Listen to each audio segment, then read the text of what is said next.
आज ये हम्म। बिल रखा है, जो लाना चाहता है उनका खुद का वो अतीत खुद कैसा है, खुद 3 महीने तक उनके जेल में रह चुके हैं। उनके अतीत के बारे में संसद में आज भी चर्चा हुई है, जी हाँ। उसका जवाब क्या है? नमस्कार दोस्तों, भाजपा एक ऐसा कानून लेकर के आ रही है जिस बिल के तहत किसी भी राज्य के मुख्यमंत्री या मंत्री को प्रधानमंत्री और राष्ट्रपति की सलाह से पद से हटाया जा सकता है। इस बिल का नाम संविधान संशोधन 130वां संविधान संशोधन बिल कहा गया है और विपक्ष इस बिल को लोकतंत्र का गला घोटने वाला और संविधान विरोधी बता रहा है। तो आखिर कैसे ये जो बिल है वो संविधान विरोधी है, कैसे इससे लोकतंत्र की हत्या हो रही है और किस तरह से इस बिल का गलत इस्तेमाल किया जा सकता है, इस पर बात करने के लिए हमारे साथ डॉक्टर राकेश पाठक जी हैं। राकेश पाठक सर, क्या है ये बिल 130वां संविधान संशोधन बिल? इसके पहले क्या नियम थे और कैसे इस बिल के तहत किसी भी राज्य के मुख्यमंत्री या मंत्री को प्रधानमंत्री और राष्ट्रपति की सलाह से हटाया जा सकता है? प्रज्ञा जी, इसमें एक तो ये जोड़ लीजिए पहले कि खुद प्रधानमंत्री को भी हटाया जा सकता है। जी। ये जो बिल आ रहा है उसमें प्रधानमंत्री और केंद्रीय कैबिनेट के यानी केंद्र सरकार के मंत्री भी इसकी परिधि में शामिल है। जी। पहले तो ये समझ लीजिए कि अब तक हमारे संविधान में क्या प्रावधान थे। हम्म। हमारे संविधान में कहीं ये स्पष्ट नहीं लिखा था कि कोई भी व्यक्ति जो प्रधानमंत्री या कैबिनेट में मंत्री या राज्य में मुख्यमंत्री या मंत्री है, वो अगर किसी आपराधिक मामले में जेल जाता है तो वो कब तक जेल में रहे कि उसे पद पर न रहने के योग्य समझा जाए। हम्म। कायदा कानून तो अब तक ये था कि जो भी व्यक्ति किसी आपराधिक मामले में अभियुक्त बनता है, आरोपी बनता है, जब तक उसे कोई सजा नहीं हो जाती, पद से हटने की कोई बाध्यता नहीं थी। जी। किसी के खिलाफ केस रजिस्टर हो सकता है, आरोपी हो सकता है, जब आरोपी तक होना आरोप सिद्ध नहीं हो जाते हैं। सिद्ध न हो जाए। तो आरोपी होना और अपराधी होने में अंतर है। अपराधी अंतर है। तब कहलाएगा जब अदालत अंतिम फैसला कर देगी कि यह कृत्य इसने किया है। तो एक जी। तो अभी तक ऐसा कोई प्रावधान था नहीं। हम्म। अब ये जो 130वां संविधान संशोधन बिल आ रहा है, हम्म। एक तो ये जिस तरीके से आ रहा है पहले वही अपने आप में संदिग्ध है। आनन फानन में कल गृह मंत्री ने सूचना दी हम्म। लोकसभा के महासचिव को, जनरल सेक्रेटरी को, कि हम कल ऐसा एक बिल ला रहे हैं। नियम ये कहता है, जो संसदीय प्रक्रिया में दो नियम है उसके अंतर्गत लोकसभा के सभी सदस्यों के पास कोई भी संविधान संशोधन संशोधन बिल अगर सरकार लाना चाहती है तो उसकी प्रति, उसकी कॉपी सर्कुलेट की जाएगी, सदस्य लोग उसको पढ़ेंगे, तभी तो बहस मुबाहिसा हो सकेगा। जी। अचानक आपने पार्लियामेंट शुरू हुई, लोकसभा में पहुंचे, बिल रख दिया, सदस्यों को तो कुछ भी नहीं मालूम क्या है इस बिल में। हम्म। तो एक तो जिस तरह से आनंद फानन में, और इसके लिए उन्होंने नियमों में छूट ली है अमित शाह ने, केंद्रीय गृह हम्म। मंत्री, हम्म। कि वो जो टाइम चाहिए होता है वो हम नहीं ले पा रहे, बहुत जल्दी है इसलिए पेश कर देते हैं। हम्म। अब इसमें जो प्रावधान किए गए वो ये है कि किसी भी व्यक्ति जो प्रधानमंत्री पद पर है, केंद्र में मंत्री है, राज्य में मुख्यमंत्री है, केंद्र शासित राज्य में मुख्यमंत्री है या मंत्री है, हम्म। अगर उसके खिलाफ कोई केस रजिस्टर हुआ और उसको पुलिस ने 30 दिन के लिए हिरासत में लिया या गिरफ्तार कर दिया, हम्म। 30 दिन के लिए वो सीटों में उसे जमानत नहीं मिल रही, तो 31वें दिन स्वयमेव वो बर्खास्त माना जाएगा। जी। अगर वो इस्तीफा दे या न दे, अगर वो इस्तीफा नहीं देता तो प्रधानमंत्री या राज्य में राज्यपाल इसकी अनुशंसा करेंगे, केंद्र शासित राज्य में इलेक्टेड गवर्नर इसकी अनुशंसा करेंगे और 31वें दिन वो बर्खास्त हो जाएगा। अब इसके जो दुष्प्रभाव होंगे उसकी कल्पना करके देख, हम्म। जिस तरह की इस वक्त सरकार है, जो लोग सत्ता में बैठे हैं, उनके लिए कितना मामूली काम है कि गैर भाजपा शासित राज्य के किसी मुख्यमंत्री के खिलाफ ईडी का कोई मनी लॉन्ड्रिंग का केस रजिस्टर करवा दें, जी। गिरफ्तार करके उसको 30 दिन के लिए जेल भिजवा दें, अदालत से जमानत न होने दें और आखिरी में 31 दिन बाद उस राज्य का मुख्यमंत्री बर्खास्त हो जाए। जी। और जमानतें नहीं मिली है। अरविंद केजरीवाल 6 महीने जेल में रहे, तमिलनाडु के एक मंत्री 2 महीने जेल में, सेंथिल बालाजी नाम, जेल में रहे, बिल्कुल। मनीष सिसोदिया, सत्येंद्र जैन। यद्यपि इन सब मामलों में किसी पर आरोप सिद्ध नहीं हुआ, किसी को सजा नहीं हुई, लेकिन इस कानून में 30 दिन होते ही संबंधित मंत्री या मुख्यमंत्री बर्खास्त हो जाएगा। अच्छा, इनको इतनी जल्दबाजी किस बात की है जो अमित शाह को इतनी जल्दबाजी में ये बिल लेकर के आना पड़ा? देखिए, जल्दबाजी शायद उनको ये है कि अब वे पूरे देश में किसी किसी भी राज्य में भाजपा से इतर किसी पार्टी की सरकार देखना भी नहीं चाहते। जी। तमिलनाडु है, बंगाल है, केरल है, बिहार में अभी चुनाव होने वाले हैं, ऐसी संभावना है कि किसी और पार्टी की सरकार आ गई। तो अब वे विपक्ष मुक्त भारत का जो उनका अभियान कुछ समय से स्थगित था, खासतौर से 2024 के परिणाम के बाद 240 पर जनता ने समेट दिया तो इंडिया कांग्रेस गठबंधन और मुक्त राहुल भारत गांधी। का तो हमने सुना था, विपक्ष मुक्त भारत कब से हो गया? अब ये पूरे विपक्ष इसलिए क्योंकि हम्म। उन तमाम राज्यों में कांग्रेस की सरकारें तो है ना। तमिलनाडु जी। में तो डीएमके की सरकार है, हम्म। बंगाल में टीएमसी की सरकार है, केरल में कम्युनिस्टों की सरकार है। हम्म। तो अब वे कांग्रेस मुक्त की बजाय विपक्ष मुक्त भारत, विपक्ष हम्म। मुक्त लोकतंत्र बनाना चाहते हैं, इसलिए इतनी जल्दी है। वरना ऐसा अभी कुछ नहीं था जिसके लिए बिल लाए जाए। बिल्कुल। और इस बिल में 3 प्रावधान होंगे जो संविधान में पहले से, उनको भी बदलना पड़ेगा। नंबर जी। 1, प्रधानमंत्री पद के लिए संविधान का अनुच्छेद 75, उसमें प्रधानमंत्री के पद और उसके कार्यकाल का उल्लेख है, उसे बदलना पड़ेगा। उसमें कहीं ना कहीं ये लिखना पड़ेगा कि अगर वो 30 दिन के लिए जेल जाता है तो स्वयं में बर्खास्त होगा या राष्ट्रपति उसे बर्खास्त करेगा। दूसरा है राज्यों के मुख्यमंत्रियों के पद और कार्यकाल का 139, 174। तीसरा है केंद्र शासित राज्यों के मुख्यमंत्रियों का 239 ए। ये सारे प्रावधान बदलने पड़ेंगे। लेकिन इसमें एक पहेली और है प्रज्ञा। जी। मान लीजिए प्रधानमंत्री, यद्यपि रहती दुनिया में ये संभव नहीं है कि भारत का प्रधानमंत्री 30 दिन जेल में रहे, खासतौर से नरेंद्र मोदी जैसा, लेकिन मान लीजिए वो जेल चला गया, हम्म। तो उसे बर्खास्त करने की राष्ट्रपति से अनुशंसा कौन करेगा? हम्म। कौन इस बात को 30 दिन तक एक प्रधानमंत्री जेल में होगा? एक देश का कार्यकारी प्रमुख, एग्जीक्यूटिव हेड राष्ट्रपति नहीं होता। राष्ट्रपति राष्ट्राध्यक्ष है। देश का कार्यकारी प्रमुख तो प्रधानमंत्री है। प्रधानमंत्री 30 दिन बिल्कुल। जेल में होगा। हम्म। यद्यपि ऐसा हो चुका, अरविंद केजरीवाल जेल में थे, इस्तीफा नहीं दिया उन्होंने, हम्म। बाद में दिया। तो ये लोग, जो लोग इस तरह का कानून लाना चाहते हैं, इनकी मंशा, इनकी नीयत में खोट है। हम्म। और अंततः ये कितना भी कह लें, असल में इस तरह के कानून का उपयोग, इसकी तलवार सिर्फ विपक्षी नेताओं की गर्दन पर ही चलेगी। हम्म। ये बात मैं इसलिए कह रहा हूं, आरोप नहीं लगा रहा, मैं जी। प्रमाण के साथ साबित कर रहा हूं। बिल्कुल पिछले बिल्कुल दस सही। पिछले 10 सालों में ईडी ने जितनी कार्रवाइयां की हैं, उनमें 97% विपक्ष के नेताओं के खिलाफ है।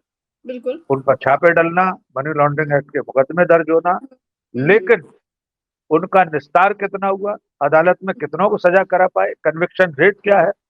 2% से भी कम सुप्रीम कोर्ट हड़का चुका है कि आप किसी गिरोह की तरह काम नहीं कर सकते। लेकिन फिर भी सरकार के माथे पर कोई शिकन नहीं आती। तो अगर ये कानून बन गया तो विपक्ष के नेताओं पर ही चलेगा, हम्म।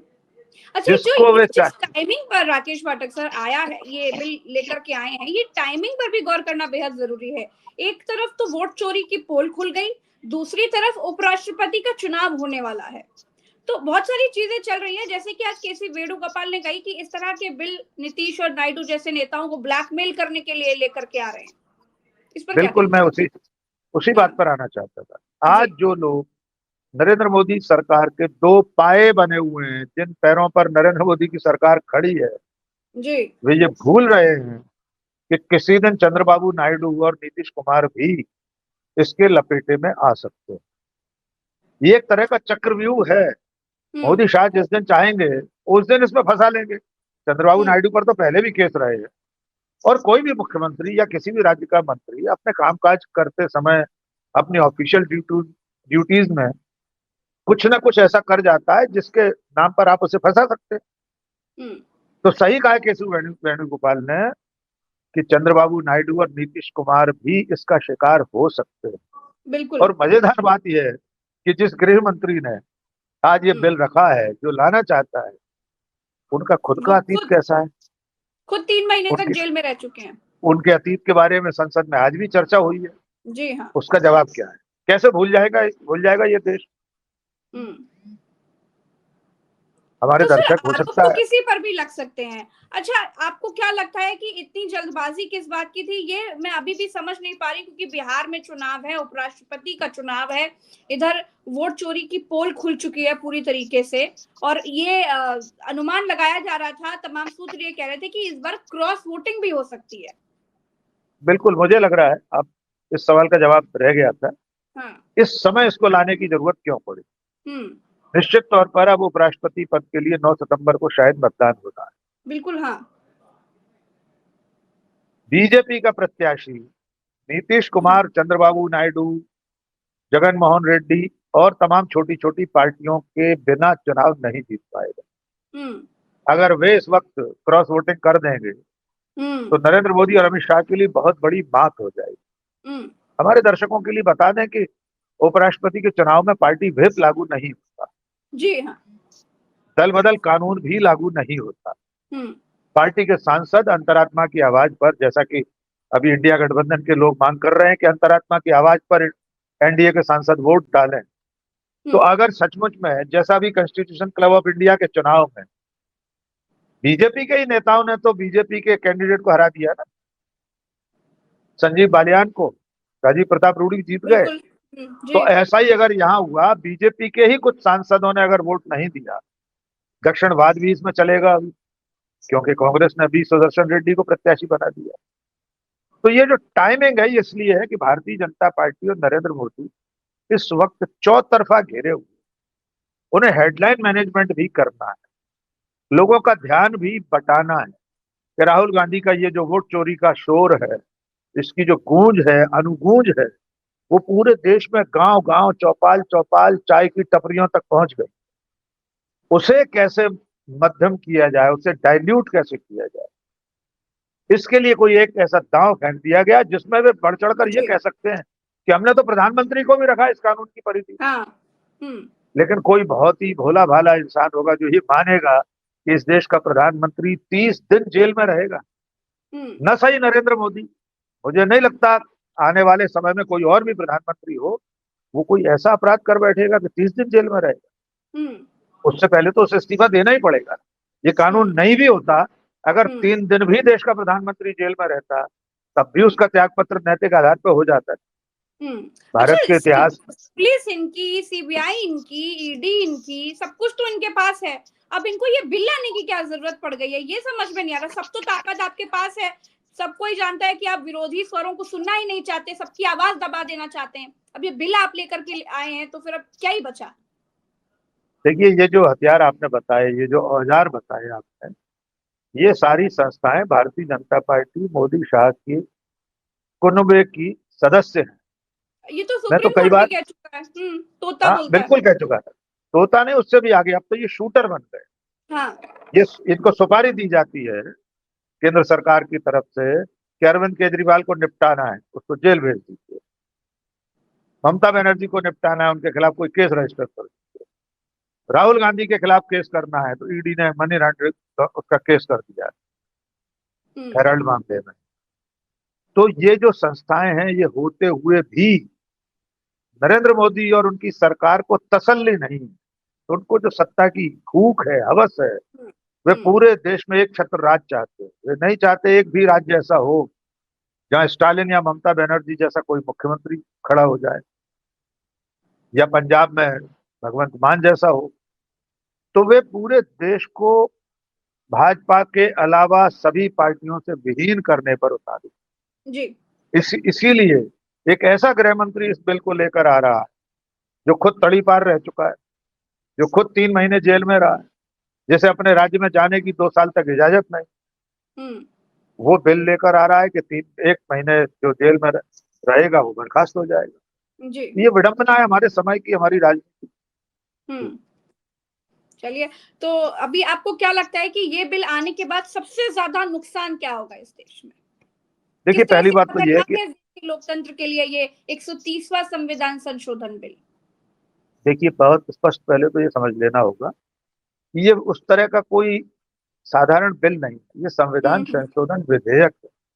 और इसके लिए न केवल इन्हें दोनों सदनों में पर्याप्त बहुमत चाहिए, बल्कि हम्म। इसकी परिधि में चूंकि राज्य सरकारें भी आ रही, राज्यों के, केंद्र शासित राज्यों के मुख्यमंत्री, वहां के मंत्री भी आ रहे हैं। इसलिए देश के आधे से ज्यादा राज्यों की विधानसभाओं से भी इस पर सम्मति चाहिए, उनकी सहमति भी चाहिए, हम्म, उनके वोट भी चाहिए जब ये बिल वहां पहुंचेगा। तो बहुत आसानी से पारित नहीं हो सकता, हम्म। लेकिन इससे मंशा और इनकी कलई तो खुल ही गई, लेकिन तार तो छेड़ दिए ना इन्होंने। तार छेड़ दिए। और जो आपने पूछा है लोकतंत्र के लिए कितना खतरा है, मेरा स्पष्ट मानना यह है, ये बेहद खतरनाक कदम है। तानाशाही की तरफ एक और छलांग लगा ली है हमने, कदम जी। नहीं बढ़ाया है। इस एक कानून के बदलने से इस देश के सत्ताधारी लोगों ने छलांग लगाई है। हम्म। तानाशाही की मंजिल पर पहुंचने के लिए कई सीढ़ियां एक बार में लांग गए, और जिस दिन ये लागू हो जाएगा उस दिन से उल्टी गिनती गैर भाजपा शासित राज्यों के मुख्यमंत्रियों और मंत्रियों की शुरू हो जाएगी। जी। चलिए, बहुत बहुत शुक्रिया सर, आपने समय दिया। दर्शकों का भी बहुत बहुत आभार। हम फिर मिलेंगे अगली चर्चा में, अभी के लिए इतना ही। तो ये जो बिल लाया गया है, इससे किस तरीके से विपक्ष के नेताओं को फंसाया जा सकता है, किस तरह से विपक्ष इस बिल को लोकतंत्र की हत्या करने वाला बता रहा है, किस तरह से संविधान विरोधी बता रहा है, इस बिल के क्या नुकसान है, इस सबको सब पर हम चर्चा कर रहे थे। हम फिर मिलेंगे अगली चर्चा में। हमें दीजिए इजाजत। नमस्कार।